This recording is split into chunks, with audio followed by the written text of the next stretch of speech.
Com certeza você já ouviu falar na importância de preservarmos a floresta amazônica ou no seu papel no controle do clima global ou em sua diversidade de fauna e flora. Mas você já parou para pensar que, além das matas e dos animais, as comunidades tradicionais também contribuem para deixar a Amazônia única e diversa, também do ponto de vista humano e das nossas relações com o meio ambiente? Meu nome é Mariana Inglês. Na minha pesquisa de doutorado, eu estudo dieta em comunidades ribeirinhas, mais especificamente na região da Floresta Nacional de Cachoanã, no Pará. Tradicionalmente, a dieta nessas comunidades era dependente de atividades como pesca, roça, caça, coleta, além de intimamente relacionadas à cultura e à disponibilidade de recursos locais. Mas estudos têm indicado mudanças nessa dieta e no estilo de vida.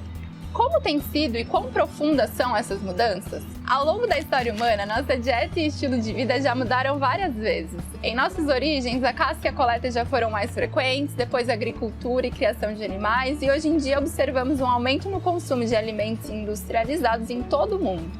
O preocupante é que, no geral, esses alimentos são menos nutritivos, mais ricos em açúcares e gorduras e, no geral, vêm acompanhados de hábitos mais sedentários de trabalho e de lazer, o que tem resultado no aumento de doenças crônicas, como diabetes, hipertensão e obesidade.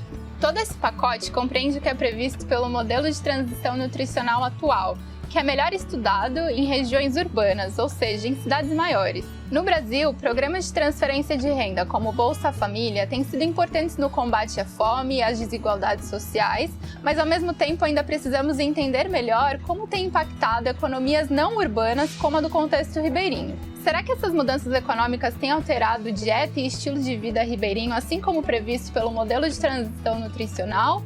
Ou será que características e especificidades locais alteram a dinâmica esperada? Para responder essas e outras perguntas, eu saio de São Paulo, pego um avião até Belém, navio, catamarã, barcos locais e rabetas, até chegar às comunidades onde eu acompanho a rotina dos participantes da minha pesquisa.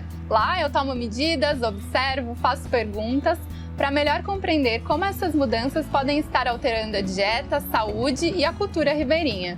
A interação e a construção coletiva junto com as comunidades me ajuda a chegar em respostas fundamentais para assegurarmos o acesso a uma dieta saudável e para registrarmos alimentos tradicionais que podem vir a desaparecer. Eu vejo esse projeto como um exemplo de como a ciência da universidade, atrelada aos saberes tradicionais e experiências locais, pode contribuir para a construção de novas realidades que visem a saúde humana e ambiental, além da valorização da nossa diversidade sociocultural em um ambiente como a Amazônia, que merece tanto a nossa atenção.